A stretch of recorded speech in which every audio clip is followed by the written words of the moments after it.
नमस्कार मंडळी, श्री स्वामी समर्थ, जय भवानी। आजची जी मी तुम्हाला स्टोरी सांगणार आहे ती स्टोरी सर्व महिला भगिनींनी, सर्व स्त्रियांनी अवश्य बघितली पाहिजे। मंडळी, ती एक मुलगी होती पूजा नावाची। तिचं नुकतंच लग्न झालेलं होतं, 5 ते 6 महिने झालेले होते। आणि एके दिवशी तिच्या घरी 2 स्त्रिया आल्या। त्या थेट देवघरामध्ये गेल्या। मंडळी, काय आश्चर्य, त्या स्त्रियांनी एका पुडीमध्ये तांदूळ आणि त्याच्यावरती हळद कुंकू टाकलेलं होतं आणि ते एका पुडीमध्ये बांधून दिलं आणि देव्हाऱ्यामध्ये देवाच्या समोर अर्पण करायला सांगितलं, दर्शन घ्यायला सांगितलं। आणि काय आश्चर्य मंडळी, ती जशी पुडी उघडली तसं ते जे तांदूळ आहेत तर ते हळदी कुंकवाने भरलेले तांदूळ अजिबात नव्हते। त्या तांदळाचं रूपांतर एका काळ्या तांदळामध्ये झालेलं होतं, म्हणजे त्याच्यामध्ये राखेसारखं काहीतरी मिसळलेलं होतं आणि ते अत्यंत विचित्र आणि भयावह दिसत होतं। हा चमत्कार त्या पूजा नावाच्या त्या नवविवाहित मुलीसोबत घडला। मंडळी, कोण होते ते 2 आलेल्या महिला आणि नेमकं या पूजासोबत काय घडलं? मंडळी, ही प्रत्येकानं जागरूक होण्याची गरज आहे। प्रत्येकानं ही स्टोरी आपल्या घरच्या माता माऊलीला, स्त्रीला, भगिनीला, सगळ्यांना दाखवा। कारण मंडळी, त्यावेळी ती जी पूजा नावाची मुलगी आहे किंवा ती नवविवाहित मुलगी आहे, तिच्यासोबत असं काही घडलेलं होतं की तिच्यासोबत देवाचा साक्षात चमत्कार घडलेला होता। मात्र सत्य जेव्हा तिला समजलं तेव्हा मात्र तिला फार पश्चाताप झाला। मंडळींनी, एकंदरीतच ही स्टोरी काय आहे ती थोडीशी सविस्तरपणे तुम्हाला सांगतो, व्हिडिओ शेवटपर्यंत बघा। मंडळी, पूजा नावाची एक मुलगी, लग्नाला अवघे 5 ते 6 महिने झालेले होते। तिला सासरची मंडळी एकदम चांगली भेटलेली होती। जीव लावणारे सासू सासरे होते, नवरा होता। परंतु मंडळी, एके दिवशी घडलं असं की तिचे जे सासू सासरे आहेत ते आठवड्याभरासाठी त्यांच्या मुलीकडे गेले, म्हणजे पाहुण्यांकडे गेले। आणि तिचा जो नवरा आहे तो कामानिमित्त बाहेर जायचा। मंडळी, ती मुलगी, ती नवविवाहित मुलगी एकटीच घरामध्ये होती। ती पूजा घरामध्ये होती आणि घरामध्ये असताना 2 स्त्रिया आल्या। साधारणतः एकीचं वय 22 वर्ष होतं आणि दुसरीचं वय एकंदरीत 30 ते 35 वर्ष होतं। त्या 2 महिला आल्या, दार ठोठावलं। या पूजानं दार उघडलं।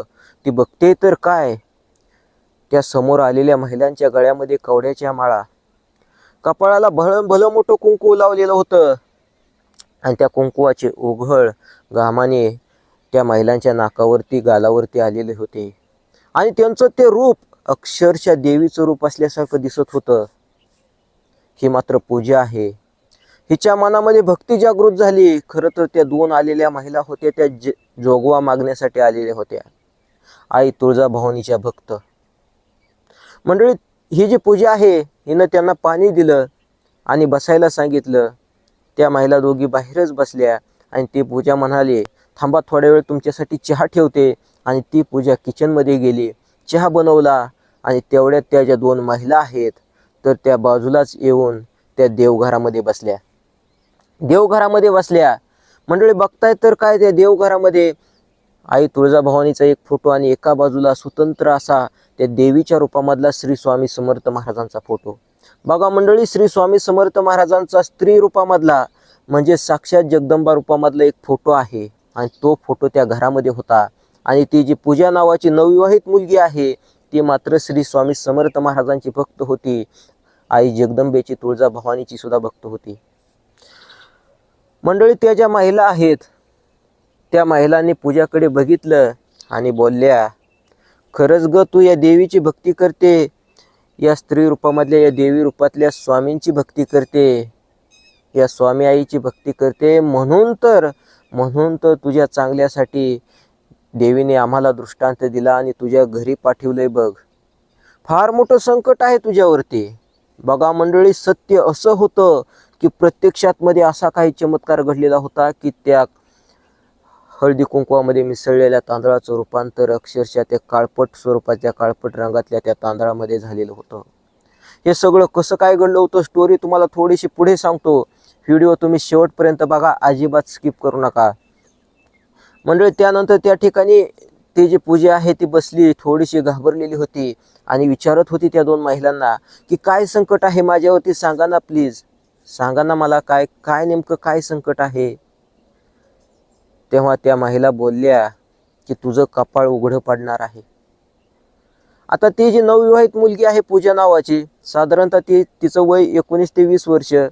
त्या मुलीला काय समजलं नाही की या काय बोलत आहेत, कपाळ उघडं पडणार आहे म्हणजे काय. खरं तर मंडळी, ती जी पूजा आहे तिच्या अंगावरती लग्नामध्ये काढलेली मेहंदी अजून तशीच होती. हातामध्ये हिरवे काही चुडे होते, बांगड्या होत्या. म्हणजे तिच्या लग्नाला अवघे 5 ते 6 महिने झालेले होते आणि ह्या तर महिला बोलत होत्या की तुझं कपाळ उघड पडणार आहे. त्या मुलीला समजलं नाही. त्यांनी विचारलं की नेमकं काय होणार आहे. तेव्हा त्या महिला बोलल्या की तुझ्या पतीला धोका आहे, तुझा नवरा लवकरच या जगामधून तुला सोडून जाणार आहे, तो मरण पावणार आहे. आणि हे शब्द ऐकताच ती जी नवविवाहित मुलगी आहे तिच्या मात्र छातीची धडधड वाढली. कारण तिला देवीवरती विश्वास होता. श्री स्वामी समर्थ महाराजांच्या त्या स्त्री रूपांमधल्या त्या फोटोची ती दररोज पूजा करत होती. ती बोलू लागली, काय याच्यावरती उपाय काय आहे आणि कशामुळे माझा नवरा वारणार आहे. तेव्हा त्या स्त्रिया सांगू लागले की तुझा काहीतरी घातपात होणार आहे तुझ्या नवऱ्याचा, किंवा त्याचा अपघात होणार आहे. या पौर्णिमेच्या अगोदर मात्र तो या जगामधून निघून जाणार आहे आणि त्याच्यासोबत कुणीतरी काहीतरी केलेलं आहे असं त्या महिलांनी सांगितलं. तेव्हा ही पूजा मात्र हिच्या मात्र हृदयाची धडधड अजून वाढली. कारण मंडळी, एका स्त्रीला तिचा पती हा किती प्रिय असतो याची कल्पना आपण करू शकत नाही. आणि तरुण वयामध्ये नवऱ्याचं जाणं हे त्या स्त्रीसाठी किती मोठं दुःख असतं याची मात्र कल्पनाच न केलेली बरी. ती जी पूजा आहे ती घाबरली आणि म्हणाली, काय नेमकं काय आहे तुम्ही मला सांगा. तेव्हा मंडळी, त्या ज्या महिला आहेत त्यांनी सांगितलं की तुझ्या त्या देव्हाऱ्यासमोर तू बस, देवाला हात जोड. मंडळी, ती जी पूजा आहे तर ते देव्हाऱ्याच्या पुढे बसली आणि त्या ज्या महिला आहेत त्या महिलांनी एक पुडी होती, त्या पुडीमध्ये थोडेसे आपल्या परडीमधलेच तांदूळ टाकले. बघा मंडळी, तांदूळ टाकले आणि त्याच्यावरती हळदी कुंकू टाकलं आणि ती पुडी बांधून तिच्या समोर दिली. तिच्या समोर, अगदी त्या पूजेच्या समोर दिली आणि तिच्या देखतच ती पुडी वगैरे बांधली. त्या पूजाने ती पुडी हातामध्ये घेतली आणि सांगितलं की देवीच्या समोर अर्पण कर आणि हात जोडून देवीला बोल की देवी आई, माझ्या नवऱ्यावरती काय नेमकं संकट आहे ते कळू द्या. मंडळी, ती पुडी त्या पूजाने देव्हाऱ्यामध्ये त्या देवी आईच्या समोर ठेवली.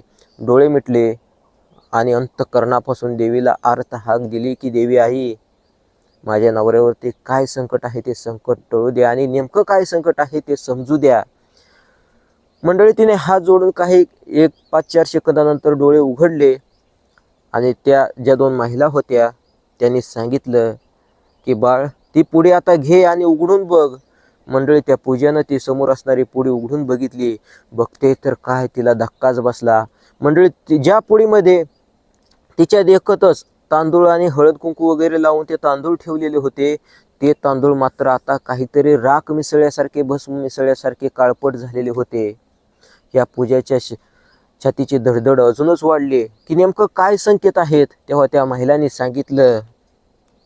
सांगितलं की बघ, तुझ्या डोळ्याने तू बघितलंय, आम्हाला तर तुझ्यासाठी त्या देवी आईने दृष्टांत दिला आणि तुझी ती सेवा भक्ती पाहून देवी आई तुझ्यावरती प्रसन्न झाली बघ. आणि पोरी, तुझं सौभाग्य वाचवण्यासाठीच देवीने आम्हाला इथं पाठवलंय. तुझी भक्ती मात्र फळाला आली आणि तुझ्या नवऱ्याचा जीव वाचेल. तुझ्या नवऱ्याला काही होणार नाही, पण त्याच्यासाठी विधी करावा लागेल. बघ, तुझ्या समोरच देवीने दृष्टांत दिलाय. त्या तांदळामध्ये मिसळलेले ते हळद कुंकू कुठे गेले आणि त्याच्यामध्ये काळपट रंग आला. हा चमत्कार मात्र प्रत्यक्ष त्या मुलीच्या समोर घडलेला होता. ती बोलली की काय करावं लागेल आणि नेमकं काय झालंय माझ्या नवऱ्याला. आणि ते तर आता ठणठणीत व्यवस्थित आहेत, सकाळीच बाहेर गेलेत आणि पौर्णिमेपर्यंत काय होणार. तेव्हा त्या बोलल्या की काहीही होऊ शकतं, घातपात होऊ शकतो किंवा अपघात होऊ शकतो. आणि जर काहीच नाही झालं तर एक ठिकाणी बसला तरी सुद्धा त्याचं शरीर एकदम थंड पडू शकतं, त्याला अटॅक येऊ शकतो आणि तो जागीच मरू शकतोय. आम्हाला तसा दृष्टांत भेटलेला आहे म्हणून आम्ही इथं आलोय. तेव्हा त्या ज्या महिला आहेत त्या अजून पुढे बोलल्या की तुझ्या नवऱ्यावरती काहीतरी जादूटोणा घडलेला आहे आणि तो असा घडलेला आहे, आम्हाला असा दृष्टांत आलेला होता की 5-6 महिन्यापूर्वी तुमचं लग्न झालं आणि जेव्हा दुपारी लग्नाची वरात निघली, मारुतीचं दर्शन घ्यायला नवरदेव गेला, म्हणजे तुझा जो नवरा आहे तेव्हा गेला आणि घोड्यावरती बसून जात असताना, वरात निघत असताना तुमच्याच भावकीतल्या काही लोकांनी त्या वाटेवरती त्या मातीमध्ये काळ्या रंगाची बाहुली टाचण्या रोवून आणि एक लिंबू आणि काळे उडीद पुरलेले आहेत. त्याच्यावरती फार विचित्र अशी तंत्रक्रिया केलेली आहे. तसा दृष्टांत आम्हाला भेटलेला आहे. देवीनं आम्हाला तसा दृष्टांत दिलेला आहे. म्हणून तर तुझ्या नवऱ्याला वाचवण्यासाठी आम्ही इथं आलोय. ती जी मुलगी आहे ती घाबरली, कारण अशा गोष्टी असतात याची माहिती तिला मात्र अगोदर होतीच. मोबाईलवरून वगैरे तंत्रक्रिया काहीतरी असं भयानक असतं हे तिला माहीत होतं. ती मात्र पुरती घाबरली आणि बोलू लागली की काहीही करा, हात जोडू लागली, गायावाया करू लागली, परंतु माझ्या नवऱ्याला वाचवा असं त्या महिलांना सांगू लागली. त्या महिला बोलल्या, होय तर आम्ही त्याच्यासाठीच आलेलो आहे. मग त्यांनी पुढं सांगायला सुरुवात केली की लग्नामध्ये तुझ्या गळ्यामध्ये जे घातलेलं मंगळसूत्र आहे ते मंगळसूत्र तुला द्यावं लागेल, आणि ते मंगळसूत्र आम्ही म्हणजे तुझं असं येणार नाही, त्याच्यावरती काहीतरी विधी करायचा आहे, आणि तो विधी झाल्यानंतर ते मंगळसूत्र तुला आम्ही परत करेन. बघा मंडळी, त्या ज्या महिला आहेत ते सांगत होत्या की काहीतरी विधी करण्यासाठी लग्नामध्ये जे तुला मंगळसूत्र घातलेलं आहे ते मंगळसूत्र द्यावं लागेल, आणि विधीसाठी काही जेवढे असतील तुझ्याकडे तेवढे पैसे दे, तुला ते तुझं मंगळसूत्र परत भेटेलच विधी झाल्यानंतर. आता ती मात्र मुलगी आहे, आता परस्पर कसं काय स्वतःचं मंगळसूत्र काढून देणार. साधारणतः 1 तोळ्याचं ते मंगळसूत्र होतं. ती बोलली की मी आईला फोन करते आणि विचारते. त्या महिला बोलल्या, हे बघ तुझा जर विश्वास असेल तर दे, नाहीतर मग असं पण याच्या वाचून आमचं काय बंद पडलेलं नाही. आम्ही साधी भोळी माणसं.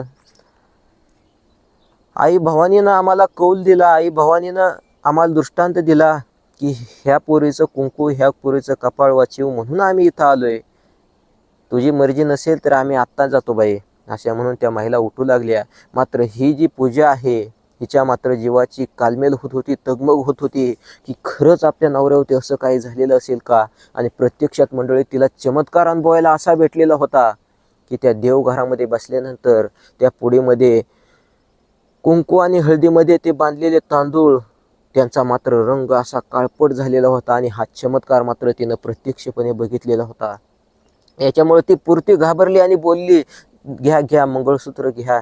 तेव्हा त्या ज्या महिला आहेत त्या बोलल्या, डुप्लिकेट वगैरे मंगळसूत्र काही असेल तर गळ्यामध्ये घाल, हे ओरिजिनल जे मूळ मंगळसूत्र आहे सोन्याचं, तर हे विधीसाठी आम्ही नेतोय, आणि येणाऱ्या नंतरच्या 15 दिवसानंतर जी पौर्णिमा येणार आहे त्या पौर्णिमेला हे तुला आम्ही परत करू. आता 2-3 दिवसानंतर अमावस्या येणार आहे, आणि नंतर जी पौर्णिमा येणार आहे त्याच्यानंतर तो विधी पूर्ण झाल्यानंतर ते मंगळसूत्र तुला आम्ही परत आणून देतो, परंतु तोपर्यंत तुझा गळा मोकळा ठेवू नको. काहीतरी डुप्लिकेट वगैरे असेल तर मंगळसूत्र घाल. आणि असे डुप्लिकेट वगैरे मंगळसूत्र असतातच. लगेच त्याने ते विधी करण्यासाठी ते मंगळसूत्र घेतलं, आणि घरामध्ये जेवढे काही असतील तेवढे पैसे तिच्या वडिलांनी त्या पूजेच्या दिलेले तिला खर्चण्यासाठी, तर ते काही पैसे त्या 2 महिलांच्या ताब्यामध्ये दिले, आणि त्या महिला मंडळी तिथून निघून गेल्या. आता मात्र ही जी पूजा आहे हिच्या मनामध्ये एक भीती वाटत होती की मी हे ओरिजिनल मंगळसूत्र कुण्यातरी महिलांना दिले, हे जर माझ्या सासरच्यांना किंवा मग पतीला किंवा तिकडे माहेरी आईला वगैरे समजलं तर ते रागवतील, कारण एवढी मोठी मौल्यवान वस्तू, सोन्याची वस्तू मी त्यांना न विचारता दिली आहे. परंतु दुसऱ्या बाजूने मात्र तिला एकदम निश्चिंत वाटत होतं की माझ्या नवऱ्यावरती, माझ्या पतीवरती येणारं ते संकट आहे ते मात्र टळलं. हे काय सोनं परत करता येईल, आणि शेवटी प्रॉपर्टी, घर बंगला आहे, शेतीवाडी आहे, हे माझ्यासाठी किरकोळ आहे, परंतु माझा पती असणं हे मात्र माझ्यासाठी फार महत्त्वाचं आहे, म्हणून मी हे दिलं. म्हणून एका बाजूने ती निश्चिंत होती. मंडळी, नंतर मात्र घडलं असं की तिच्या गळ्यामध्ये डुप्लिकेट वगैरे मंगळसूत्र घातलेलं होतं, त्याच्यामुळे कोणाच्याही लक्षामध्ये आलं नाही की हिनं हे ओरिजिनल मंगळसूत्र कोणाला दिलेलं आहे. साधारणतः 1 महिनाही निघून गेला. ही मात्र वाट बघत होती की त्या 2 महिला, जोगवा मागायला आलेल्या त्या महिला, त्या देवीच्या भक्त परत का येत नाहीत. मंडळी, त्या महिला ज्या आहेत त्या परत आल्याच नाहीत. मंडळी, नंतर असं घडलं की अशाच एका प्रकारामध्ये त्या ज्या महिला आहेत त्या पोलिसांच्या ताब्यात दिल्या गेल्या. बघा, त्या देवीच्या नावाने फसवत होत्या, लोकांना लुबाडत होत्या, आणि तेव्हा मात्र जेव्हा जेव्हा ज्यांचे काही काही साहित्य घेतलेलं आहे, ज्यांचे मंगळसूत्र पैसे घेतलेले आहेत, याचा पाठपुरावा सगळा त्या संबंधित पोलीस अधिकाऱ्यांनी केला. आणि नंतर मात्र ह्या सुद्धा महिलेच्या लक्षामध्ये किंवा या ज्या पूजाच्या आहे हिच्या सुद्धा लक्षामध्ये आलं की त्या महिला निव्वळ फसव्या होत्या आणि तिचं ते मंगळसूत्र नंतर तिला परत भेटलंही. परंतु मंडळी, याच्यामधून आपण बोध एकच घेतला पाहिजे, देवावरती आपली श्रद्धा असते, श्री स्वामी समर्थ महाराजांवरती श्रद्धा असते, तुळजापूरच्या तुळजाभवानी मातेवरती श्रद्धा असते, किंवा तुम्ही ज्या ज्या देवाची भक्ती करत असाल त्या त्या देवावरती तुमची श्रद्धा असते, नितांत श्रद्धा असते, उत्कट भक्ती असते. आणि याच्यामध्ये चुकीचं असं काहीच नाही. परंतु तुमच्या श्रद्धेचा गैरवापर अशी कोणी तिसरी लोक करत असतील तर मात्र हे चुकीचं आहे. आपण सावध झालं पाहिजे. बघा मंडळी, देवाच्या नावाने काहीतरी मागायला लोक येतच असतात आणि याच्यामध्ये मात्र गैर नाही. कारण जोगवा ही प्रचलित अशी प्रथा अनादी काळापासून सुरू आहे आणि ही मात्र पवित्र प्रथा आहे आणि याच्यामध्ये चुकीचं असंच काही नाही. तुम्ही देवीच्या नावाने पीठ मीठ जोगवा म्हणून देऊ शकता, तेल देऊ शकता आणि असं केल्याने तुम्हाला मात्र तुमच्या घरावरती देवीची कृपादृष्टी राहतेच, याच्यामध्ये दुरावा दुमत अजिबात नाही. परंतु अशा पद्धतीने तुमचं मन दुसरीकडे बरकटवून किंवा काहीतरी घडणार आहे किंवा काहीतरी वेगळंच तुम्हाला सांगून तुमचं मन विचलित करून तुम्हाला लुबाडलं जात असेल तर हे मात्र चुकीचं आहे. बघा मंडळी, देवाच्या नावाने असे कोणी मागायला आले असेल तर अन्नदान द्या, अवश्य अन्नदान द्या, किंवा मग पीठ मीठ म्हणून जोगवा म्हणून आपलं तेल वगैरे द्या. किंवा एखादा जर देवीचा भक्त आला, फारच गरीब असाल तर जास्तीत जास्त तुमची ऐपत असेल तर तुम्ही त्याला 500-200 रुपये म्हणजे आपली मदत म्हणून असंच देऊ शकतोय. परंतु अशा पद्धतीने तुम्हाला जर काहीतरी कोड्यामध्ये टाकून काहीतरी हातचलाकी करून दाखवून तुम्हाला फसवायचा प्रयत्न केला जात असेल तर हे चुकीचं आहे आणि हे वेळीच आपल्या लक्षामध्ये आलं पाहिजे. बघा मंडळी, ही जी महिला आहे, ही जी पूजा नावाची नवविवाहित मुलगी आहे, ही नेमकी फसली कशी? तर ज्यावेळी त्या देवघरामध्ये ते बसलेले होते आणि एक तांदळाची पुडी दिलेली होती, त्या तांदळाला हळदी कुंकू लावलेलं होतं आणि परत हात जोडून देवीला प्रार्थना केल्यानंतर मात्र ती पुडी जेव्हा उघडली की तेव्हा मात्र त्या तांदळामध्ये असं तरी काहीतरी काळपट मिसळलं गेलेलं होतं की ते तांदूळ काळे पडलेले होते. आणि तेव्हाच त्या मुलीला वाटलं की हा चमत्कार घडला, काहीतरी अशुभ संकेत दिलेला आहे, देवाईने काहीतरी अशुभ असा संकेत दिलेला आहे असं त्या मुलीला वाटलं. म्हणून देवावरती असणाऱ्या त्या श्रद्धेपोटी त्या मुलीनं गळ्यामध्ये असलेलं ते दागिनं आपल्या नवऱ्याच्या प्रेमापोटी त्या महिलांना देऊन टाकलं ते विधी करण्यासाठी.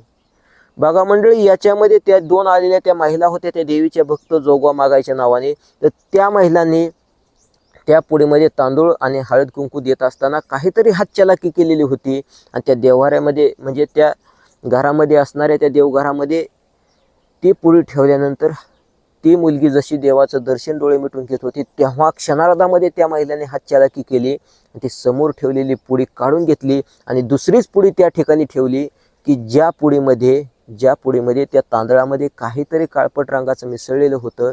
असं वाटावं त्या मुलीला की देवी आईने अशुभ असा काहीतरी संकेत दिला आणि खरंच त्या मुलीला वाटलं की हा फार मोठा चमत्कार घडलेला आहे.